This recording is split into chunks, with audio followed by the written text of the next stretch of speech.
These days, it seems like everyone is gripped with building a passive income stream. After all, who doesn't love the idea of making money while you sleep? As tempting as this concept is, the reality is that much of the money we all make can be considered active income or money you earn by giving time and energy to complete some type of service. So how do you decide between developing passive income or active income, and is there even a right answer? While you can go on with your life without making the distinction between the two, we want to butt in and explain which can be more convenient. If you want to know what works for you, then stick till the end of this video to find out. Who knows, maybe it can be your one-way ticket to becoming filthy rich. Well, without further ado, let's get right into it. There are two types of income, active and passive. Depending on your financial and occupational situation, you may be able to find other income streams to increase your primary source. It could be in the form of active and passive income.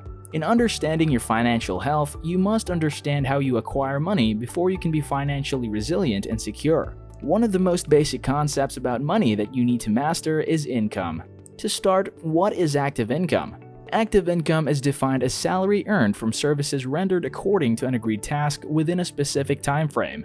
Examples of active income are salaries, tips, fees, and allowances from the companies you provide services. If you're working for a person or a company, be it manual labor, office work, or home-based service, you're earning active income. Active income earners are also either full-time, part-time, freelancing, or contractual workers. It is the most common type, if not the only type of income for most households. Passive income, on the other hand, is money earned from activities where you have no active or direct involvement. In short, passive income describes the idea of making money work for you. How do you earn passive income? One common way is through opportunities and activities where you can turn currency into assets. Passive income sources let you profit whether you're employed or not. Some passive income types can be lucrative, such as real estate rental, where tenants are required to pay rent on a monthly basis. Now that we've defined both, let's discuss the pros and cons of each. The main draw to passive income is that once it is running, you are able to produce some sort of cash flow every month.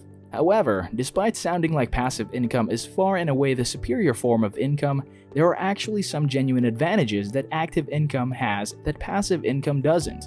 For one, it is more predictable and secure if you're trying to budget your monthly expenses. It also comes at expected periods, so it is easier for you to save.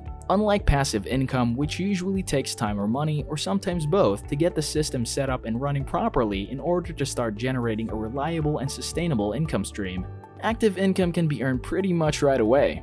Another advantage to active income is that it usually is larger than what your passive income would be to start with. Again, in order to make a reliable and sustainable passive income stream, you're usually going to have to spend a good chunk of time creating your product or service and researching how to make it profitable, as well as learning how to properly market it to the right audience. Depending on what type of product or service you're looking at selling, this could take anywhere from a month or two to a year or more. A third advantage to active income that is usually mentioned by many people is that it is easier to make than passive income. And while that may be true on a small scale, for instance, it doesn't take too much training or education to flip burgers at a local fast food place, I would argue that it is only true up to a certain point. Going for high-end jobs like a doctor, lawyer, accountant, or even some type of management position is actually harder to achieve than a comparable level of passive income. This is largely because of the time, education, and testing requirements that professionals need to meet before landing the jobs that they're going for, and the experience levels that are often required for higher-end management positions. We believe that is actually possible depending on your work ethic and skill set. Having regular active income has distinct advantages. However, a regular active income comes with challenges. For one, is it enough to cover your living expenses? Will it be enough to allow you to build an emergency fund? Or is it enough to make you consider investing for bigger goals? As you see, it has a fair share of pros and cons. Now let's talk about the advantages of passive income that active income usually doesn't have. The first advantage to passive income is that once you properly set up your system and get it going, it often takes less working time to generate the same level of income that you would make with an active income stream. However, you do need to do a good amount of research and work up front to have a good start. The second advantage would be that it theoretically has an unlimited income ceiling. Why does passive income allow you to earn extra income? For one, you're no longer dependent on your active income, which is often single-sourced to cover for your living expenses. Passive income allows you to make an item's worth greater than its cost. It also does not require much of your time and effort, which are required when you're fully employed or doing freelance work. Another advantage is that it escapes you from the rat race. When you're caught up in a fiercely competitive struggle for wealth or power, it can be a struggle to support yourself financially. Passive income sources let you profit whether you're employed or not. Some passive income types can be lucrative, such as real estate rental, where tenants are required to pay rent on a monthly basis.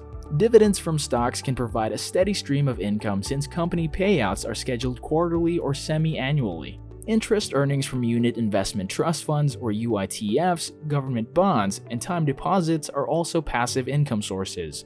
However, passive income sources have inherent risks. If you own a property that has no tenants, then you will spend on the upkeep instead of receiving money. Stock prices rise and fall, and thus you stand to lose money in stocks. Investing in corporate bonds also present the risk of companies closing down and unable to pay you back what it owes you. Right now you must be wondering, which one is more convenient, passive income or active income? Which makes me earn more without living like I'm about to lose my head? Well, what if we tell you that you can take advantage of both? Active income and passive income is interconnected. The more you earn in terms of active income, the more you can invest to earn passive income. Active income is more often than not the foundation for you to make passive income, so don't dismiss it. Whether you want to make money from investments, a blog, or anything else, you need to earn an income while you build your passive income streams. Besides this, you can invest more aggressively in passive sources of income if your active income more than covers your regular expenses. Of course, this assumes you have an emergency fund so that you don't have to source money in the event of a sudden expense. On the other hand, the more you earn from passive income, the more you can afford to take more risks with your career and possibly move to a more lucrative job. Alternatively, the more you earn from your passive income, you might be able to take a job that pays less but is more aligned with what you want to do in life. In fact, one financial goal you can set is to earn so much from passive income that you no longer have to work for money. All that being said, an understanding of the differences and relationship between active and passive income can help you chart out your life in terms of finances. One might give way to the other. Having both active and passive sources of income open up possibilities and opportunities for you. Now here's the final question. If you could only choose one, would you choose active or passive income? Let us know in the comment section below. If you found this video helpful, please hit like and click the subscribe button. Also, consider turning on the post notification bell to be updated on our new stuff. Until then, we'll see you in the next video.